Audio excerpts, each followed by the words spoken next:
Hi people, we hope you are having a great day today. For us, it's been an amazing day so far as we got the chance to evaluate how we feel about the latest installment of Yellowstone prequel, 1883. 1883 is following the early Duttons of the 19th century before they even founded the Yellowstone Ranch. Although the Duttons are the focal point of the series, they are utilized to tell a story about this unique era in history. This era is unique because it takes place right after the Civil War, meaning that the United States is going through a transformation, especially in the southern states. However, this transformation is a tricky one since it takes place without the supervision of a higher authority. Of course, there is an American president present, and yet he is not enough to establish authority and order over the southern states. Therefore, with the wise words of Thomas Hobbes, we can describe the situation in the South as the state of nature. In the state of nature, people are nasty, selfish, and brutal. In other words, there are no rules to limit one's behavior, and thus anyone can do anything and can go away with it easily. Naturally, this poses a major danger for the ones who are not as strong as the others, especially the women and children of the era.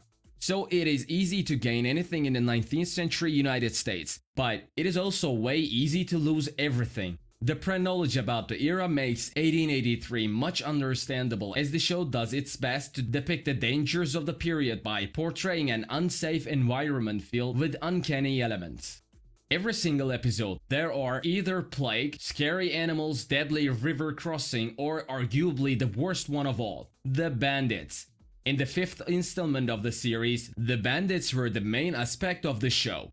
To be honest, we are surprised to watch the bandits in this particular episode, which marked halfway through the season. Why? Well, because we already watched how dangerous bandits can be in the first couple of episodes of the season. Therefore, we would have expected the series to come up with a more creative obstacle. Since bandits are the unavoidable facts of the era, we are not criticizing their appearance by any means. What we criticize is how they being utilized as a plot device. This episode's bandits were kind of unskillful and impulsive, making them easier targets than the ones in the first episodes. Thus, we are watching the show, we didn't feel like the stakes are very high for our protagonists since we knew they were very capable of handling this unpleasant situation.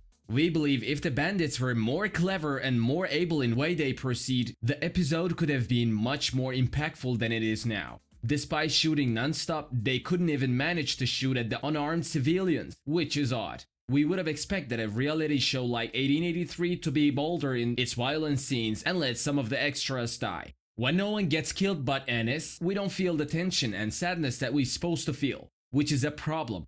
It creates the misperception of Ennis being the sole target of the bandits. Another important issue was the love story between Ennis and Elsa. Before getting into the criticism, we have to admit that the ending of the episode was truly heart-wrenching. Few things in the world make us happy as much as youthful love. However, there are also a few things in the world that makes us collapse as much as the heartbreak after the youthful love. We felt the sadness of Elsa to our core and we believe both Ennis and her deserved better. It was a tragic scene and we believe it will be a turning point for the rest of the show since we are entering into an era with much darker tones.